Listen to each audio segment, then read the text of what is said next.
would suggest starting with the Cachette. with the cachette, and it says unnecessarily no guidance, please. I don't think anyone in this crowd has ever had any kind of guidance. But anyway, it doesn't mean you can't talk in there. It means that I can't sort of talk you through it, but that's okay.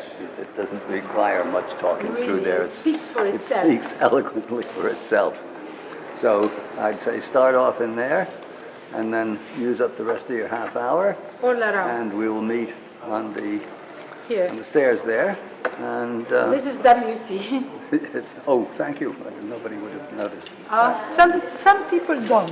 And so, off you go. It goes. The museum goes pretty obviously. It goes around that way, and then through the new addition, and then there's the stairs that go up, and then you go straight through it. And I think there's another stair, a ramp that goes up into this part here, where the Akhenaten stuff is. Akhenaten things. But there's no particular... And there is the other wing. The other wing. The other wing, yeah. That one, the other wing. And there's no particular order to it in terms of chronology or anything else. I really, of course, it's a fantastic piece of Tutankhamun collection, but especially the eye, the obsidian eye here, obsidian as the stone itself, and how it really it shines, and the way it's made, and then it's made in the form of Horus eye. So it's the cow Hathor, yes, but it's carrying, with a drop of tear, Horus eye. And Horus eye is very significant. The right eye is significant, has a meaning. The left eye is. The pieces, the shatters, every fraction of the eye is also has a meaning, mathematical and pharmaceutical. So it's a very significant eye. Yeah. And recently, I forget who I got it from, there was an even more profound study of the pieces of the eye, even beyond the mathematical and the astronomical, and I forget exactly what it was. But it did occur to me just now, while we were sitting here, I wonder if we're talking about the egg in the ear, the ovary, and I'm wondering, because very often there is no egg there, and I'm wondering there is one. Was it John? I know, I'm just saying that there's an interesting possibility that maybe there's a reason why sometimes there's an egg and sometimes there isn't. When there is an egg, that would mean it would mean non-pregnant. And when there isn't an egg, it would mean fertilized. Maybe, if somebody would do a study and find out if that was applicable to actually the situation or the context. It's a possibility, because it is strange. I mean, the egg makes it formal that it's a uterus, and the non-egg is weird if some of them have an egg. Yeah. Anyway, thought. Over here, this incredible statue of Amenhotep III.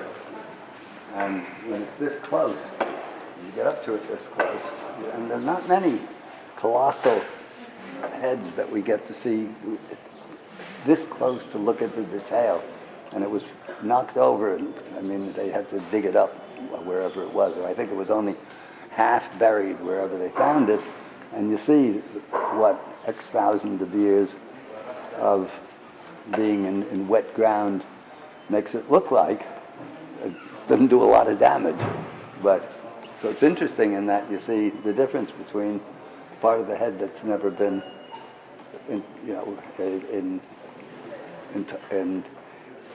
affected by any weathering whatsoever, at least as far as we can tell, and the other side.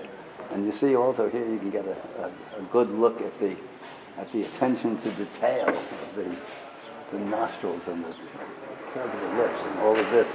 Actually, in the guidebook, we never go to Memphis anymore because there's not that much to see, and now they've opened up Dashur. Would add another day to the trip, so we don't do it. But Memphis is Amarna. Memphis is no. Memphis is near Saqqara. Okay. It was one of the capitals of Old Kingdom, but it's pretty ruinous. It's in the floodplain, and there's not much to actually see and experience. But there is a colossal fallen statue, fallen colossus of Ramses II. And on one of my very earliest trips, I think it was while I was even collecting material for the guidebook. Yeah, I know it was when I was collecting material for the guidebook, because there was a friend of mine who was a stone sculptor. He was a very good stone sculptor, and he saw these. It was early in the trip. He hadn't seen any of this. And he worked for the Metropolitan Museum in the restoration department, but he never had personal contact with a colossal statue at that level. And he was just marveling at the perfection. I mean, the ability to get the curves perfect, and the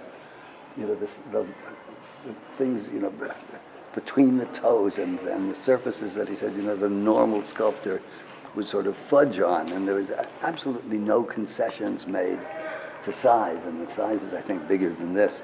So I said to him, Stuart, do me a page for the guidebook on that, because it's always a lot better when somebody who knows what he's talking about is doing the talking. So he did, and it's a very eloquent page on the little Memphis chapter about what's involved with doing this kind of thing with no machine tools, and in fact, with machine tools, you wouldn't be able to achieve the same perfection of curved surfaces, which is pretty cool. Notice the lip line. Even the lip line. The lip line, and the nostrils. This is the temple of He man. needs to blow his nose, actually. They don't go in that deep. I'm in Hatip 3. Yes, let's go.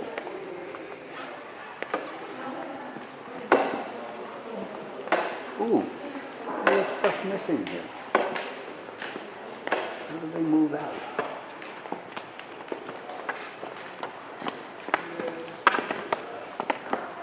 Ha! What's missing?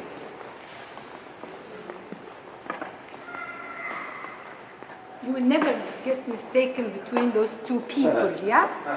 This is this man, that's that man. And that's what the Egyptian art was, even when it's so idealized in most of the cases. But there is you, the individuality. And somehow, this is Middle Kingdom. That's 2000 BC or more or less.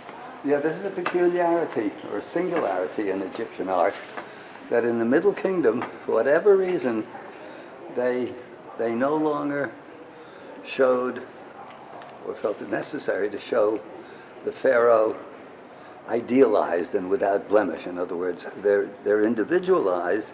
They know in 2 seconds, in fact, the art historians, and this is the kind of thing they're good at, will know if they have an Amenhotep III, if it's early in his reign or later in his reign. You and I wouldn't notice the difference, but they can tell. But in the Middle Kingdom, they were doing far more realistic sculpture. And I mean, is this Senusert? Who is this, Sesostris, or no, who is it? Sesostris III. I mean, he obviously does not really enjoy being pharaoh. And this guy down here, Mentuhotep, he really dislikes it. Oh. Maybe there was a bad smell. What? He's smelling something. يا ريس احنا هنا في متحف بهدوء شوي حضرتك. I mean, he really المتحف بيدخلوه بهدوء. doesn't like the job. And it's strange. And just for the Middle Kingdom, it lasts a while. It lasts 150 years. Wait, 2000 to about 250 years. So that's a long time. That Declaration of Independence to us that goes on for a while. So only then, and then no longer. Very strange. Okay.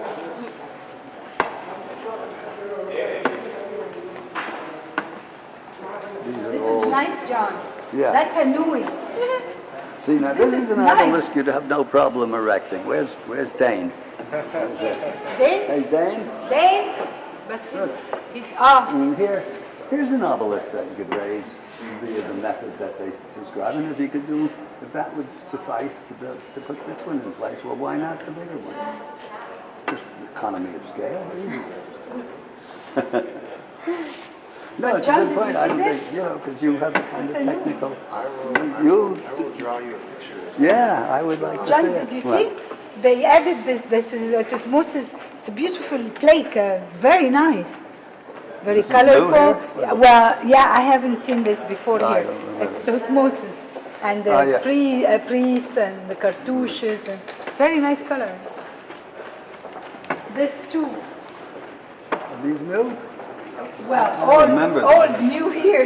Yeah, I don't remember them being here, but I also don't remember all of them. Oh, here's Sohaila's dream boyfriend, Tutmosis III. And I don't know, he looks a bit AC/DC to me. I'm not so sure, Sohaila. But this is some masterpiece of sculpture. This is very famous This piece. is a very famous piece. It's a beauty. It's fantastic. It's chest, A green which chest. is very hard. No, Very it's hard, black. but it takes that Black fabulous chest. velvety finish. Look, all over. I mean, Yeah, everything again, every detail is perfect.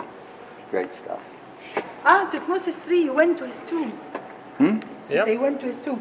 This is also Tutmosis III, wearing the blue crown of war. And the detail of the carving is totally amazing.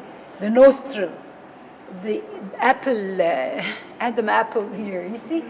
And you hardly see it fainted, not super making it because they know. It's just, That is Amon in his Yeah. plumed, they call plumed headdress, which is not plumed headdress. You know what it might be? What? Maybe. Those are the sort of, each one of those, the sort of the Hebset festival sign, maybe. how many No, but Hebsets that's there? very close. Yeah, But so the what? Hebset's always two, isn't it? Yeah. That's Anyway, multi. we don't know. And here is another, look at Tutmosis III. Yeah. It's also great art time. And my owl is there. That's my totem animal. Everybody tells me I look like an owl. It gives me owls. I'm not very happy with that. I'm okay with an owl. Silent, predatory, and destructive. That's me. Symbol for Not so wisdom. sad. What? Symbol for wisdom. So it can see in the dark. Yeah. This, I can't see in the light. It's dark, but it helps. Actually, this is, as far as I know, absolutely unique. And this is Amenhotep III as a youngster. No, he's not as a youngster. Yeah, he looks like he's young. He looks smaller, young. yeah. But he has a particular affinity. There's a Sobek, the crocodile, who's associated death as a cosmic principle, and also he has an affinity with, or is told by his priest, who knows, to carve out of what's Is the it alabaster? no, it's the harder. What's it say there? It's calcite or something. Calcite, yeah. Calcite, but also what's the one that the colossi of Memnon are made of? Quartzite. Quartzite. Quartzite, and of stones that other pharaohs do not routinely employ in major figures like this. And interesting that it is one huge piece. One piece, except for the snout, which I guess, I don't know why. They should have been able to get the snout out of it. Look, it even has It looks like a it's a different buttress. stone. Do you think it was broken and they just fixed it Maybe, back? because they should have been able to get it out. I mean, the Yeah. block must have been big enough. And there was some sort Maybe of a they- beard, something, the Maybe holes they had here. to send it for snout repair for whatever reason. Well, it looks I like didn't it's a notice different that. kind of stone. What? It is the same. No, I think it's the same, Yeah, but it might be a it's the same. different. It might be a different, piece from the quarry. Who knows? Because they should have been able to get the whole thing out. Interesting. I've always noticed that it's in a different piece, but I never tried to think it through. So, let's go in here. There's some cool stuff in here. Where's the? The wing? Where's the Chariot? Well, we'll do all of that. But where's the?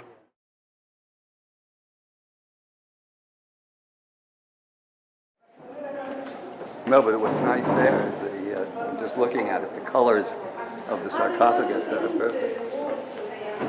Ah, okay. Now, another magnificent sculpture of Tutmosis III. But this one has gold vein in it. See the Oh, yellow? yeah. That's gold. Yeah.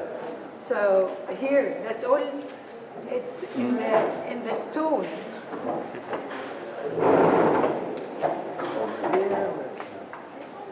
This is interesting. This is one of the.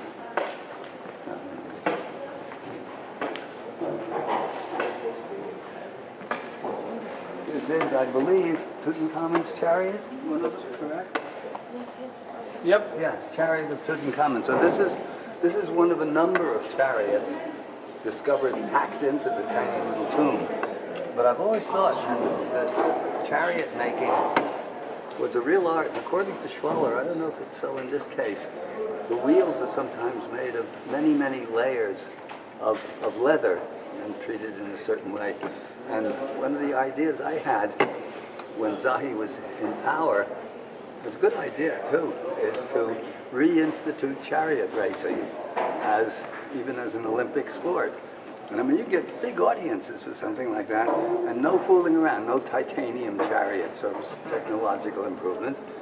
A nice cottage industry that they build it themselves in the classical way, and then they set up an arena out beyond Giza somewhere in the desert and do chariot races. That I bet you'd clean up on that, and that would be the kind of thing that would suit Zahi actually. Matt come right in there with his ego, and I never got a chance to mention it to him, or anyway, the opportunity didn't arise, along with the whole idea of bringing back the obelisks instead of the stupid Rosetta Stone. Who cares?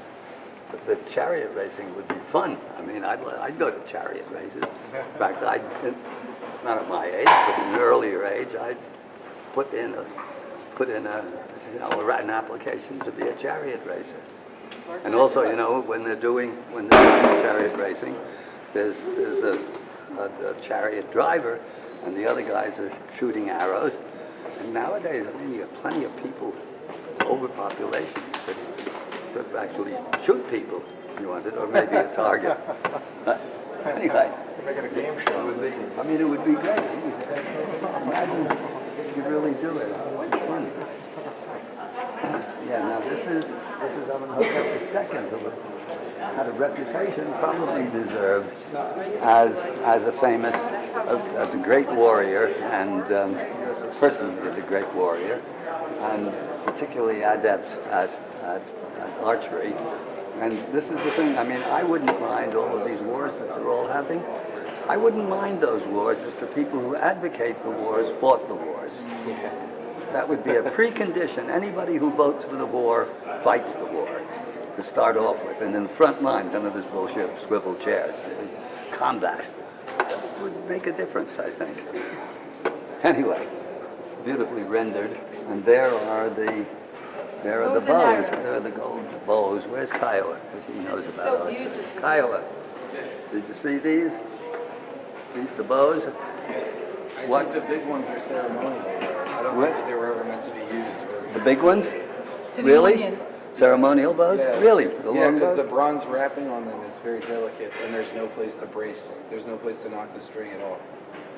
How is the place? Where? What? Show me here. Which Where would is be the place? which would be the non-ceremonial? These See, they might may be the self bows, but that one is definitely a war bow and probably Which one? a composite, the one in the middle. The Back golden there. one? Yes. Yeah, well, it might be a ceremonial one, but on a This great here is where you knock the string. You see it's cut out. You would put the string around in the front there, the loop, and then on the back side of it, there's a crevice, and it'll sit on that and snap into it when you release. So they are all useful except for this? This one and that one there Ceremonial? are not. Yeah, But they and may this be- one here also appears. Well, Maybe? See, they may Yeah, be ceremonial ceremonial. versions of real bows. Yes. I mean, if it weren't exactly the way it was, would it be useful as an actual weapon? Absolutely. You don't think so? It Yes. would be, See yeah. also the arrows.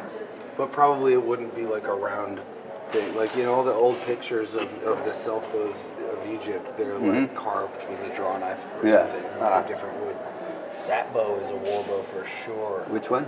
That one right there for absolutely Oh, sure. yeah, right. You can see how the ends Yeah. are laminated with reinforced material. Aha. And this too, the second one as well, it has the same This one thing. here, yeah, Second one. these are smaller, but they probably still shoot I at like love to 200 shoot. feet per second. Oh, Really? They look Yeah. like Korean bows almost. Oh, really? Well, Ah. Korean bows are more of a full C, but They don't need a knock because they have the strong taper. I mean, look at how big the tip is compared to the.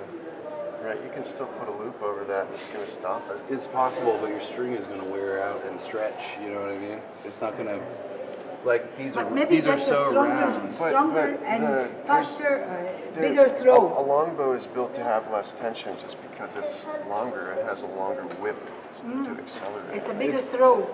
Yeah, it's true, but I mean, look at this. It's round. There's no wear for the string to actually smack against to release the arrow. It's like there's holes in it. And this these rack things. doesn't look like utility purposes. Yeah, I mean, look. If you look over here at this bronze rack, picture of holding this bow. Like you'd rip it right off of there. It's like barely on there at all. And the same with this one over here. It's like a huge crease right where your palm would go, because these would be strung this way. Sure, but Yeah. If you see from this side, from right here, there's no way to. I'm not No? Oh, they're just mine.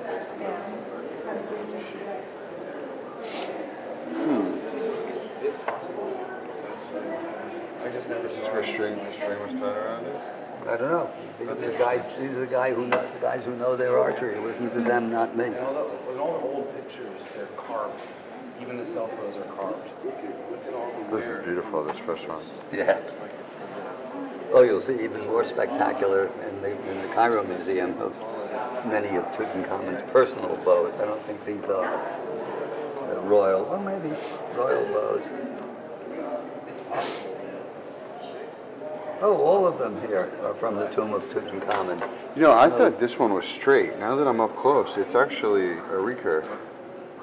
It actually comes out and then goes back in. I'm in no position to argue one way or the other. But what I did just notice, with the million times I've been here, you see the arrowheads on the front? Yeah. They're exactly the same as the oars on the solar boat. Down there. Yeah. I wonder if that's. I mean, they look perfectly. That's I've always, interesting. they look perfectly suited to be arrowheads. Yeah. But the oars looked like sort of questionable as Yeah. working oars. I don't know, not. You need a guy who knows oarsmanship to. There might be a different head for different purposes. Possible. No, the ones they're carved from a single piece of wood. Or, No, I mean, Oh, the here. tips may be different for different animals, for different killings. Maybe. Different arrows, different things. Yeah, these. That one in the middle is a stunning arrow. Right. To stun a bird, not a stunning thing. To immobilize it without penetrating. That one I know. Okay, guys, let us. The other ones go like this.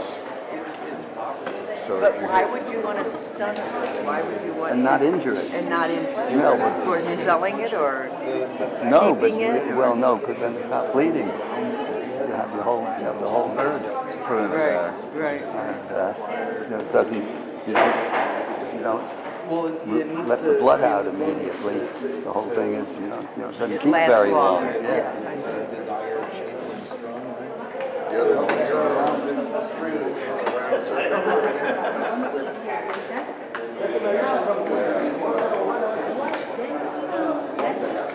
So what's the stop? Very sharp. And then it goes like this. Really sharp. Oh, that sounds better. Yeah. Echoing. Okay. Oh well. Okay. We'll continue. They were absorbed in the arrows. So great. This is if I guess the one that was always in there wasn't there. He's still there. When we go down that road. Anyway, these are called, for fairly obvious reasons, cube statues. And they're a feature that goes back, I don't know if it goes to the Middle Kingdom. There are no known, as far as I know, from the Old Kingdom, mostly their New Kingdom and onward. And the usual explanation, you see that there's, very often they really are a cube, formally a cube. Here, or block statues, they call it. Here, this is a block. And the head is arising out of the block, and the hands are folded. And sometimes the figure immersed in the block is more visible and sometimes less visible. In this case, only the hands at the top are visible and the head. And the usual explanation is that this is a money-saving device because it's much easier to carve a figure out of a block than it is. Sometimes maybe it gets wearisome when I'm making fun of these guys all the time, and then you come up with something like this, and everyone should say, "Oh well, okay, let him have it." But so what's the alternative explanation?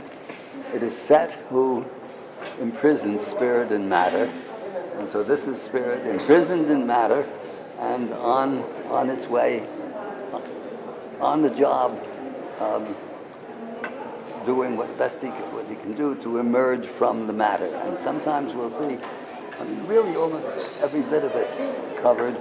We'll see a spectacular, maybe the most spectacular of the block statues in the Cairo Museum, that is Senmut, the architect of Hatshepsut, who is also the ward of her baby daughter by her former pharaoh. She was married pharaoh, Amenhotep II, I forget who it was, Tutmosis II, who died young. And you see Senmut with only the crown of the little baby's head surfacing out of the block, which is a pretty good indication that's a pretty compelling explanation of it. But it's Baby's being born and we're being born. well, the baby is emerging from its imprisonment in matter, but only just a little bit, and then other figures are more figure than block. I wonder anyway, if it really is a reflection of their level of attainment, or if it is more or less a matter of choice. Okay, continue. It's like the idea of keeping your head in the clouds and your feet on the ground. Well, yeah. Here are more cool arrowheads. That's still talking archery. That's an actual battle axe, and well, that one surely is, and that one I'm not sure if it's a ceremonial one or not, but that shape is the hieroglyph for Neter, for the cosmic principle. And why it should be exactly the battle axe, I don't know, but it is. Okay, spear points, I'm not sure what that is. Say, is that a weapon? That? What number? 1. Handle of a shield. I. Oh, okay. Handle of a shield. What devil could that be? Okay. Oh, and these are the Astraka, where they're practicing drawing. And so this one is wrestling, I guess, right? What is an M? 2 soldiers wrestling, yeah. And on occasionally on my trips, I'll have someone who's a college wrestler, and you'll see wrestling scenes are fairly common. We haven't seen any now, but they say, "Oh yeah, well, it's exactly what we do now." There are lots of wrestling moves, but And the Greeks were really into wrestling. The Greeks were really into wrestling, yeah. But Egypt too, you'll see in certain of the tombs, whole long friezes of guys wrestling each other. This weapon here, they just tied it to the handle with like time. It's probably dowels they went through But then probably glue and stay. Oh yeah, and the stick actually, it's like an Aikido. We have the boken, practice sword that they use. That shape. Yeah, it looks like you're kind of green. A couple of the Or your wrap martial arts. It's just the attachments. It's like the blood of millions of years. Yes. It works. Yeah. Yep. Okay, go. Just seems like what they would do.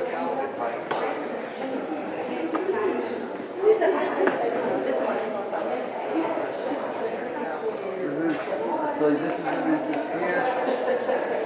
Must have been a well-rewarded quarry master who found this single block with the vein, the other vein of rock going through it, and sort of great opportunity to make a very unique piece of sculpture.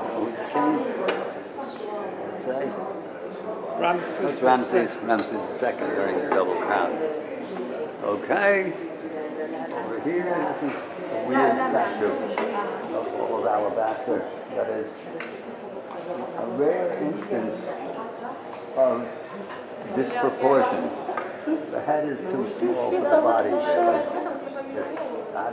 out of proportion. Very, very rare. Right? Out of proportion, though. It's too small. Even if he's wearing a crown. Well, maybe if he got a crown on, His he'd look better. top Yeah, part maybe of if the he skull had is cut off. Yeah, maybe if he had a full crown on him, he'd be the right size. Yeah, okay, I take it back. Over here.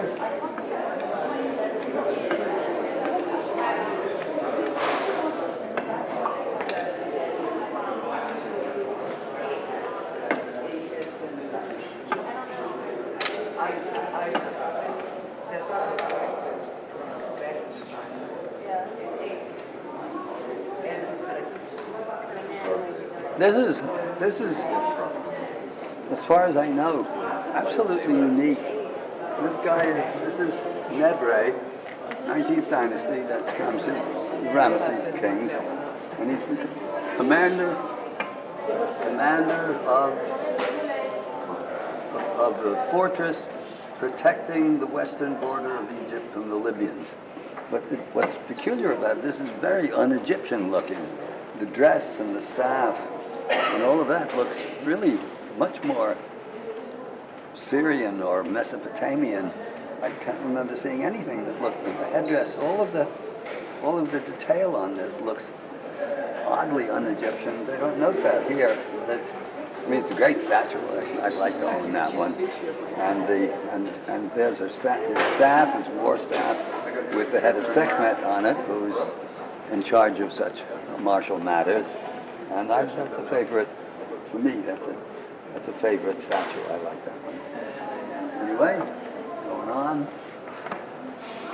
Nothing of vast consequence here, but this is really interesting here.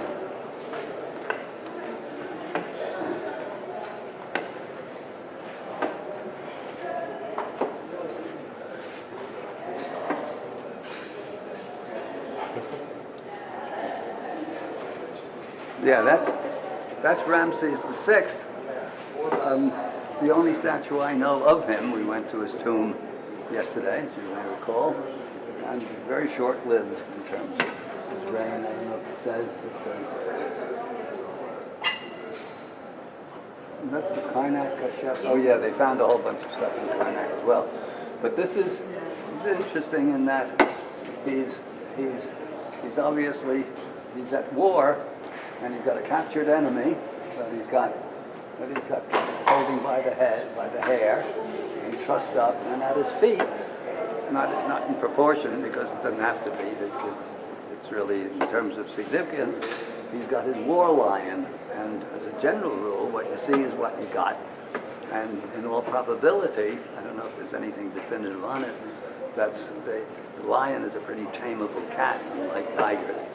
That they trained lions to go into war with their chariots. And I must say, if I were the enemy and Pharaoh came charging at me in his chariot with a lion alongside, I would be rather more afraid than I might otherwise be. So it's sort of cool, but my idea of bringing back, actually I just added that to it, the idea of bringing back the chariot racing. They should also bring back the war lions to run alongside. It's cool. But anyway, here's the captured enemies, and they're good and captured. They're not going to run very far. And the enemies of Ra, and that's a really very graphic. And to the best of my knowledge, anyway, I've not seen others, unique little representation of captured enemy. He's not going to get away very easily. Maybe Houdini, but not him. So let's continue. As you see, though, this is, you see, when we get to the Cairo Museum, which is an unbelievable warehouse full of stuff. Almost none of these things, very few of these things are duplicated there, or other variants of. Nothing remotely like that. Nothing remotely like that. So it's really special. Well, we're going to this special little museum, which otherwise might take a while. Just how many museums do you need? But,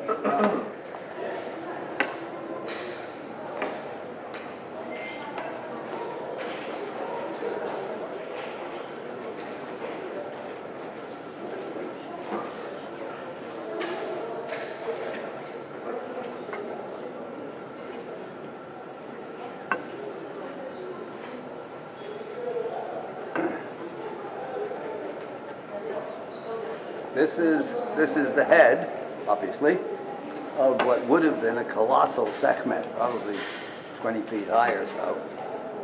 Yeah, around, maybe more. Brilliantly wrought, and with the sun disk on the head. But one of the peculiarity of Sekhmets, they're usually wearing a disc on their head, but it's usually an oval, which has to be some reason. I mean, normally when you see the sun disk, it's a circle, and when it's an oval, I don't know, you think orbit for an oval rather than solar disk.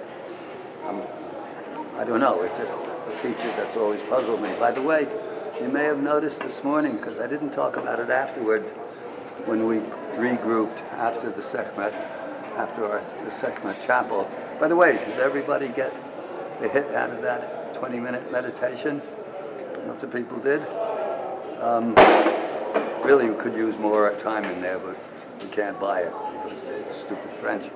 But that was an absolutely unique Sekhmet in that you notice she was standing, and she was also in motion slightly. There's the left foot in front of the right. And generally speaking, when they're depicting goddesses or women in general, they're stationary. Rarely are they in action, receptive rather than initiating.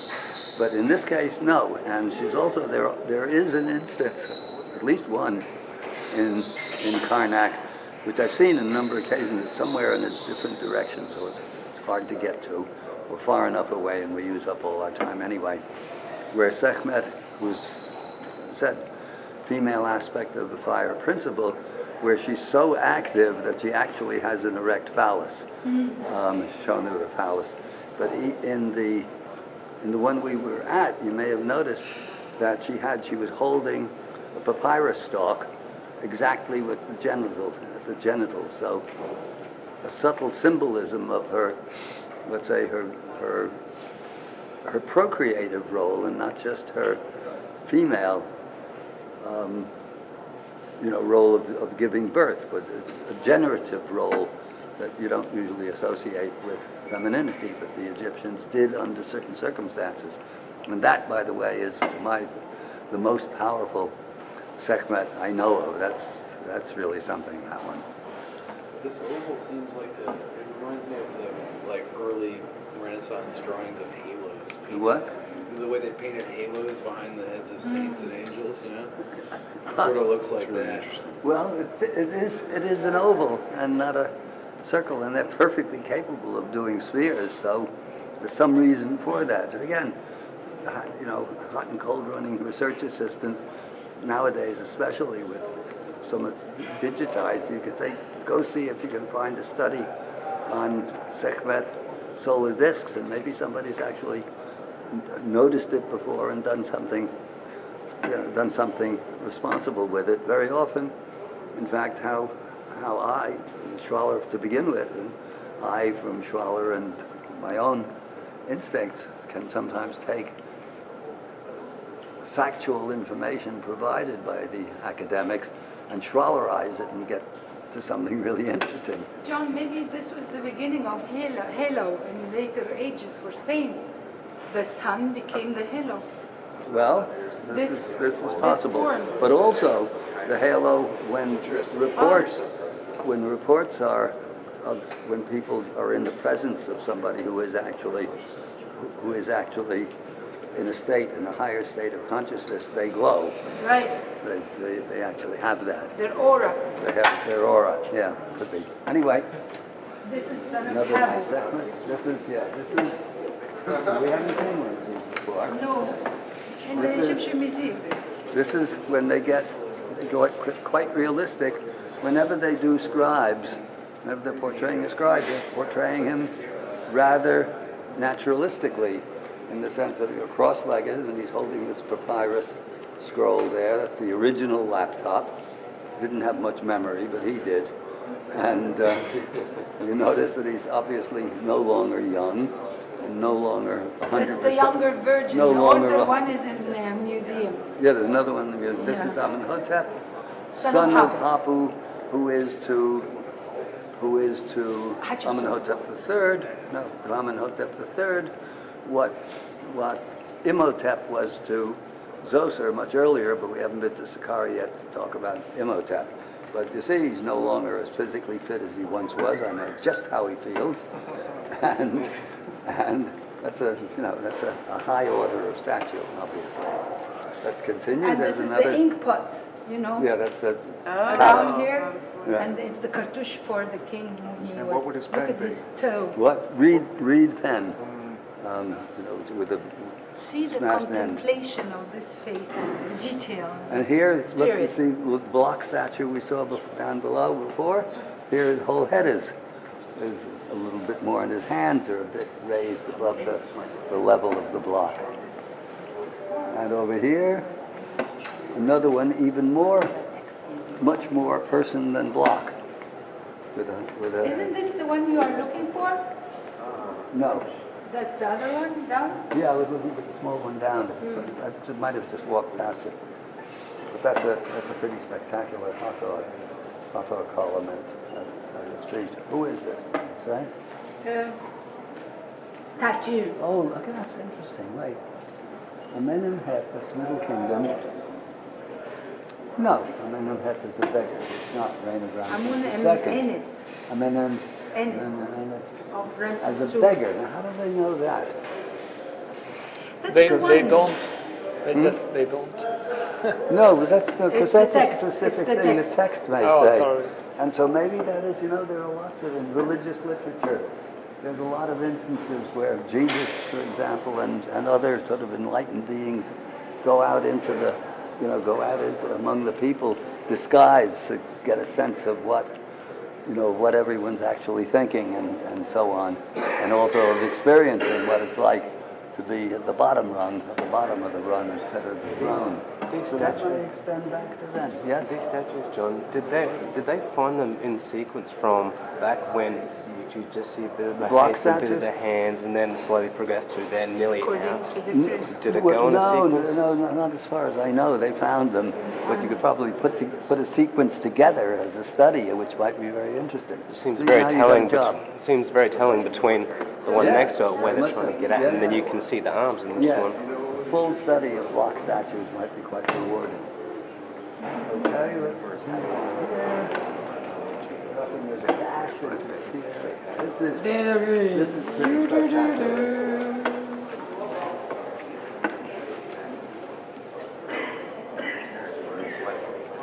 When the Egyptians are dealing in organic materials, which are mostly wood or ivory, they allow themselves often allow them to be much more expressive. And this is an instance of that. I mean, this is much less ceremonial than most other statues of that nature. There's a shift to the dress, and Lively. there's a liveliness to it, as befits its wooden origin, than the stone. It doesn't reek of eternity the way that the stones do. But you see, this statue especially is top wooden carving. Oh, Whether yeah. the hair or the impression of the face, look at the eye, and The soul is oozing there, and the dress and the body and the cuticles of his toes.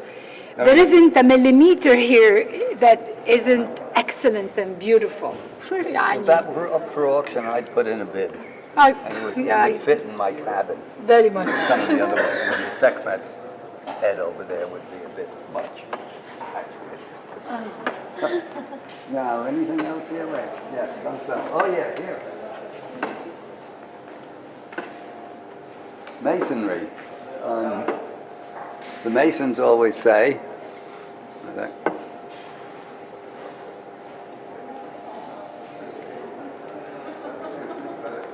any Masons among us? Anybody in Masonic Lodge? No? Okay. Anyway, we have Masons to get here. working at the bar. What? I have Masons do stone masons, but I Hey, what been time raised- is it? 125. Oh, fine. We're okay. The Masons claim that the Masonic doctrine derives from Egypt, and I think they're probably right, but by stages, not by direct transmission, because the symbols the Masons use, you could say, well, if you're going to be a Mason, you have to have those symbols, are the tri-square and the plumb bob, the lead. And there's something else, I forget what it is, it might be the cubit. Anyway, these are actual cubit sticks. There are a variety of cubits in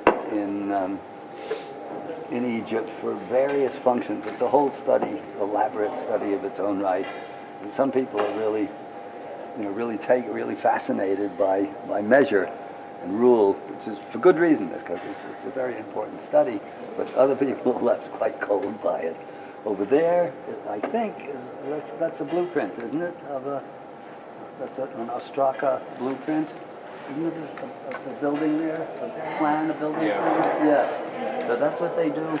That's a practice one. In other words, they work on soft limestone till they get it right, and then they transmit it over to something more permanent. But the Ostrakas give a lot of information because they show them, to show the guys practicing to get something exactly right. And sometimes, in fact, the Ostraka are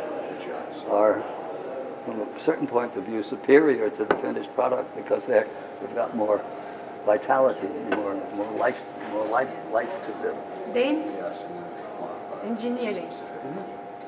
It's all rulers and angles and all sort of building equipment. And there are big studies on how they get the different,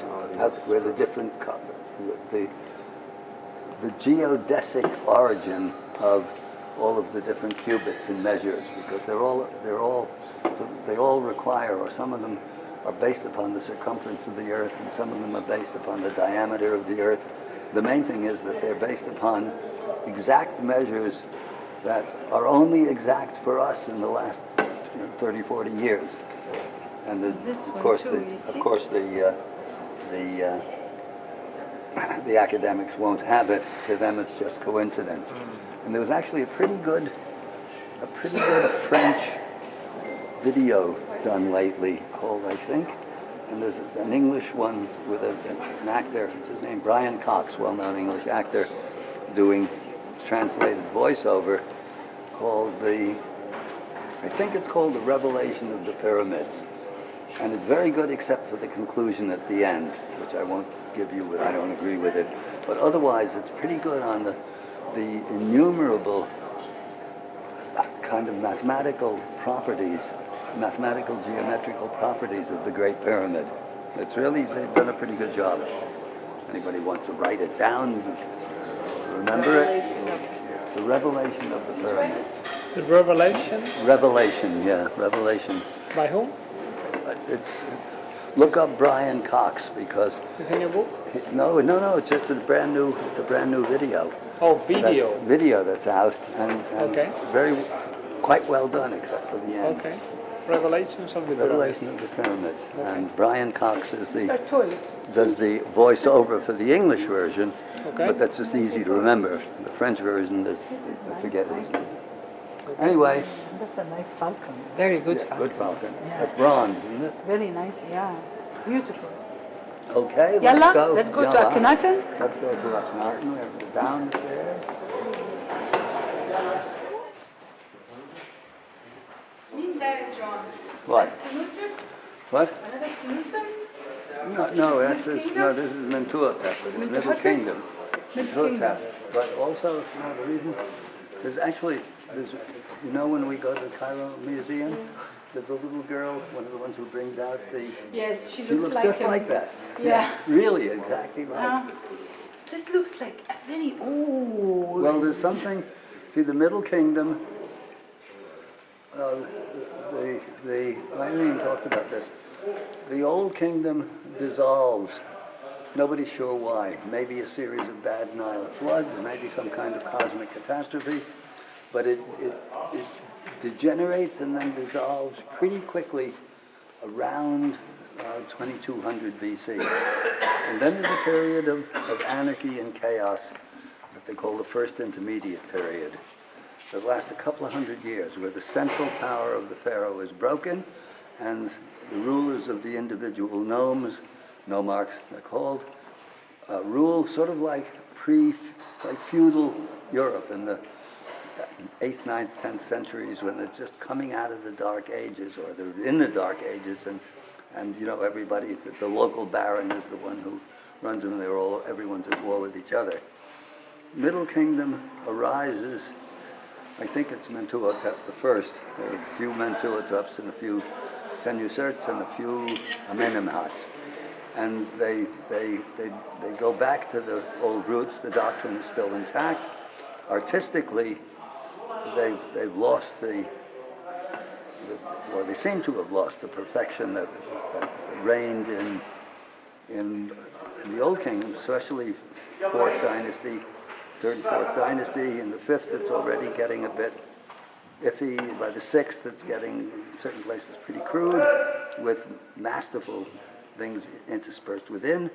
But with the Middle Kingdom, it starts out usually pretty simple, but like this, it's really modern looking. I mean, it's in the sense that it's, you know, it's not Simple. that life. Not well. It's got this. It's symbolically powerful. And it is, you know, you see the knees sort of just showing through, but there's a stark simplicity to it that's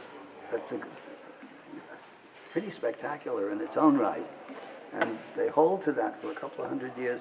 You rarely see enough Middle Kingdom artifacts in one single place to get a real bead on it. But there was recently, the Met had a show of Middle Kingdom. You know, somebody curated a show getting Middle Kingdom pieces from all over, and when you saw it all in one big exhibition, you really got a much improved sense of the power of it all. I mean, looks kind of primitive, but when you see a bunch of them together, they've got some potency to them. But again, you see how very different it is from the older statuary. We haven't seen that much, of course. We haven't been to the museum, but Cairo Museum. But big difference. There's no mistaking. Okay, let us wander. A lot of this is not worth. And what you see is what you got. There's nothing particular to comment on. John, Yes. how many times we came across this piece of the block here?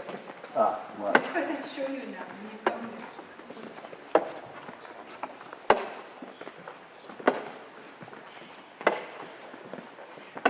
Oh, here's one thing to show you.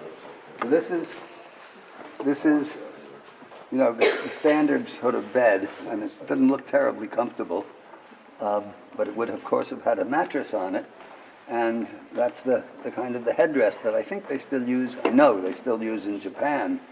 Also, it doesn't look very comfortable, but if the mattress, you know, hardly a pillow.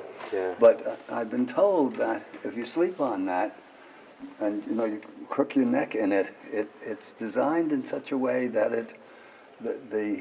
even though it's hard, it presses against, I'm not sure what it is, something in here you know, in your neck, And here, that John. suppresses And where, here.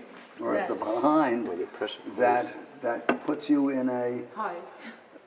something, you know, what is it, the ACON, when they do the brain scans or Alpha something, wave? something like alpha wave, and anyway, that the wave that is a sort of a higher level of, like, we get into a deep meditation, but it does that, I've been told. What is that footer there with the teeth? That's not the head. It's a head, not teeth. Which? Looks like teeth. It looks like But an it's alien. the, yeah, but What it's is it? that's the head and the body is over there. The wrapped one? Yeah, it's, look, go in front, you'll see. This is a head and the body is wrapped. Here is the face, but that's the hair. Funny looking hair. Where, in the middle? Yeah, looks like teeth from far. Sacred lion? No. That's behind it. Yeah, The that's sacred lion the- looks the like leg. hippopotamus. No, in the On the second second shelf shelf. down in the middle. Right, yeah, I'm looking at it, I don't know. In the middle. It's a What is that? statue. I know, I see it's a statue. Weird. Yeah, well, the hair looks weird. Huh. Yeah. تعال يا جون. Oh, look, they have their own pizza dish. Okay. John, have we ever seen Hatshepsut as a woman? As a woman, with a breast and stuff? No, I don't think we Here are. she is. Look. This is Tutmosis II, her Right. husband, Oh, yeah, right, father of Tutmosis III. right. And here she is, look at her, with a breast and Ah, beauty and hair. Right, right. That's part of her ka. Oh, right. And Ra. there's- but no- and So no- she was not yet the pharaoh. No, not yet. She was the queen, following her husband. When Yeah, this right. one died, she Right, he takes put over. his son aside. Right, And yeah. yeah, it's nice. Very interesting, yeah. Well, she never actually concealed her femininity. No, she wasn't. She didn't, but she had herself depicted as the the role. pharaoh. Yeah. Okay, here's our controversial friend Akhenaten. Did everyone get up here, by the way, in their free time? yep. Anybody not get up here? Okay, anyway, there's Akhenaten. And as I said, when I first saw this and other Akhenaten statues, I really, literally got the creeps. I thought this was scary. And other people think it's just fabulous. I see it as an extremely skillful caricature of what the guy must have actually looked like. I mean, he really looks reptilian. Really looks reptilian to me in the scariest sense. I mean, I think I'd rather have George W. Bush as president than that guy. And you know, everything about it is reptilian. And I said the John theory, which I cannot defend and would not try to, with a bunch of Akhenatenites opposed to it, is that his artist was sabotaging him for eternity, since the sculpture and the representation always, in fact to this day, is meant to capture the essence of whoever it is that it represents. The essence of this guy is demonic to me. John, do you think this guy, this pharaoh, deserves so much attention? No, the opposite. Well, attention in the sense that he's an aberration, but reverence, no, the opposite. In fact, my friend Charlie's work that's coming out soon on the Osirian and on, it gets deep into, because Seti's main objective was the restoration of Ma'at, cosmic equilibrium upon Egypt, which involved undoing the damage done by Akhenaten. So I think the opposite, and that the Egyptologists have it dead wrong, certain of the Egyptologists have it dead wrong, and now that's beginning to change even within Egyptology itself. There's a book, well, that's different. There's a book chasing down the Exodus story by an Egyptologist called Donald Redford. But it's beginning to change. Just recently there was a big study by a bunch of Egyptologists based upon little fragments found in Akhenaten's city of the ruins of Akhetaten, where they're showing that during Akhenaten's relatively brief reign, it was a time of absolute disaster. People were dying in the streets because there were famines, and they're not famines because of natural famines, that he just was hopelessly inept and brutal as a ruler. And they got rid of him. And Charlie's study of these Osirian and Seti corroborates that. And for me, it corroborates just the gut feeling, you know, as somebody who's basically creative, that this tells me that, and I compare it to in a way, to Goya's ability to portray the royal court of Spain as a bunch of literally gibbering idiots and getting away with it somehow or another. I mean, Akhenaten obviously commissioned these and was happy with them for whatever reason. To me, it is, as I said, it's creepy. Yes. Maybe this was a political dispute from those who succeeded Akhenaten and wanted to conceal him and totally erase him from history, so they would badmouth him. You know, they had the history, they had the pen, and they would write. Well, no, it was disastrous. It's like anything in politics, from who knows who was good, who was bad, from our presidents. Right. Everyone comes and badmouth the world before. They don't have any, in order to do a representation like this, they really have to have something, an accurate portraiture of him when he was living, because there's no photography. So you can't just remember what he looks like. No, John, 1 minute. When he was Amenhotep IV and ruling as a classic, like everyone else, he looked like them, right? Like everyone else. Then when he became Akhenaten, the whole art took a whole different path, totally. Him, his kids, everybody in the city, and nature, and all what we're going to see now. All of that has to have been done with his approval. Yes, approval. Well, they approve this. You don't like it. Maybe someone else likes it. I like it. Okay, well, you don't know any better, so I like it. You're right. You're allowed to. You know what? He was a pharaoh who did, on personal level, things as family even. Let's narrow the circle. Huh? He wasn't really, I'm the big one alone. He had the family around him. He interacted with his kids and gave them jewelry and showed that, and he's leveled with everyone, and he wrote poems, beautiful poems for Nefertiti. He loved her, and he did things. We can't really dismiss all. Maybe he did some bad stuff, but anyway. He probably did write. This is great art, by the way. Probably did write the poetry. Yeah, it's absolutely fabulous. Oh, looks bad, but it's probable that he did write the poetry, and one of his poems, which is a celebration of and this is actually where he transgressed, because he glorified the products of creation rather than the principle of creation, which distinguishes him radically from the rest of Egypt before and after him. It's the principle that's divine. The manifestation is a product of divinity, but it is not divinity itself, and he took on the role of the divine human being, different from the Pharaoh who is the embodiment of God. He was the God. What about Aten then? Weren't all pharaohs the god though? In a sense, but not. Here is Aten. He does Aten, and it gives. Aten is part of the pantheon to begin with, right? But it's the material disk of the sun, not the creative principle of the sun. There is a huge difference between them. So in his poem, he's celebrating the fruits of the earth, not the creator of the fruits. This is a big, huge difference. It's effectively materialism, and a kind of materialism. And in fact, when that poem, which is a pretty spectacular poem, gets mirrored in one of the Psalms of David. David, by the way, nobody has ever found any historical evidence that David existed as a human being. Maybe he was one David. Of the Psalms, there's some thought that he was Moses. There's a whole bunch of theories out there. But the Psalm is really close to the original poem, which is, if David is real, he's existing around 1000 BC, and Akhenaten is 300 and some odd years before that. So there's very interesting transmission going on if that is indeed the case.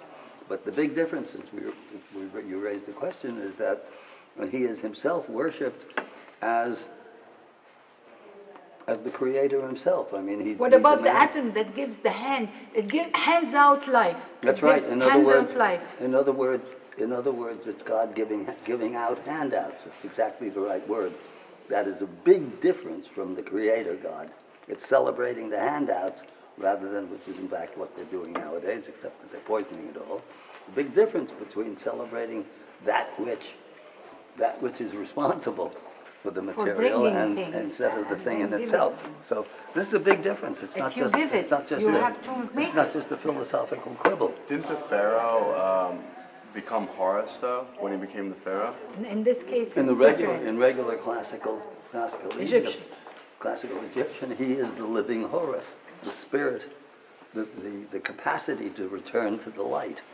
This is a big difference from saying the light itself. John. And worshiping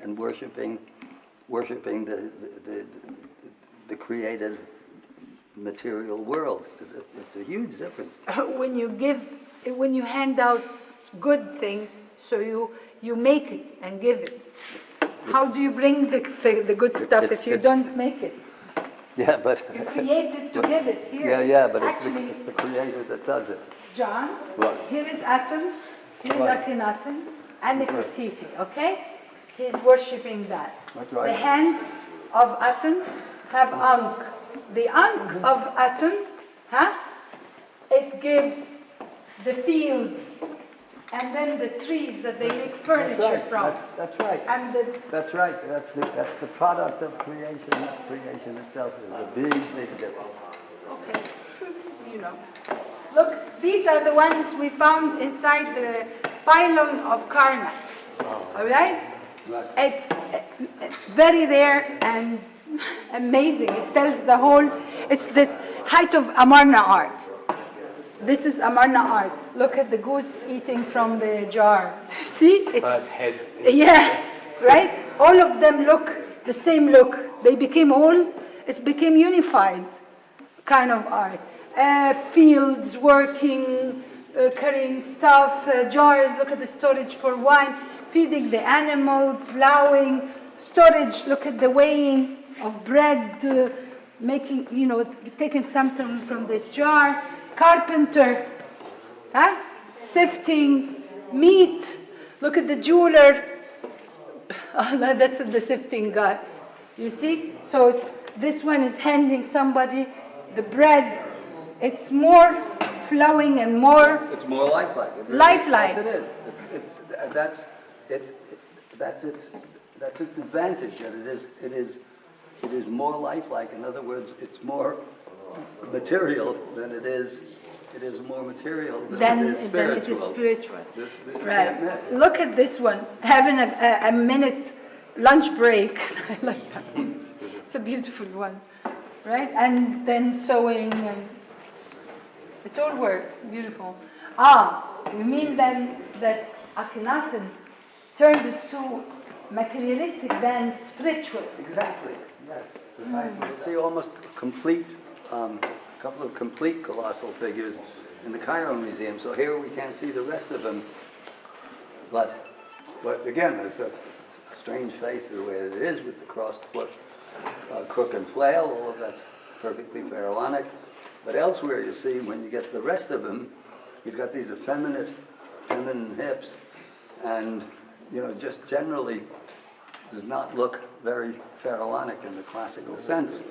And it may be that he was, to me, it makes perfect sense, that he was representing himself or having himself represented. He was obviously assuming that the 6 daughters, or however many daughters he had, are real, just as the princes of the other pharaohs are real. That he's having him, so he's obviously, male enough to engender children. But it could be that he's portraying himself as the androgyne, which is the ideal, as it were, in medieval times of alchemy, the fusion of male and female principles within one human being, which doesn't mean that they're supposed to be manifested literally. In the medieval woodcuts, they are, and they always look kind of weird and a bit off-putting. And so are the colossal figures of Amenhotep, with his, sort of very effeminate hips and no genitals, but he would have had a skirt on, and breasts, very, very feminine breasts, without them being quite female breasts. Yeah, feminine as opposed to female. And anyway, no matter what anyone says, he gives me the creeps. Nobody's obliged to agree. I don't mind.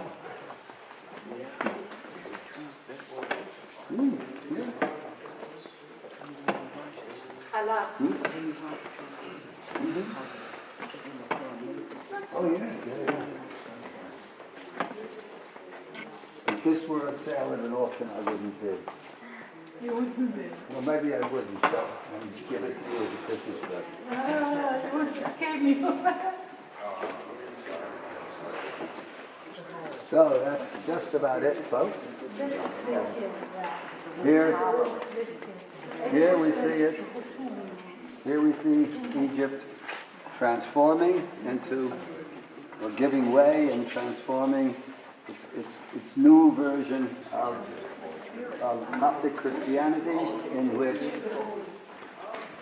which the principles are passed on, but probably not the science, and certainly not the artistic virtuosity, which has been degenerating for a while. But even so, these things have, Coptic art has a certain power that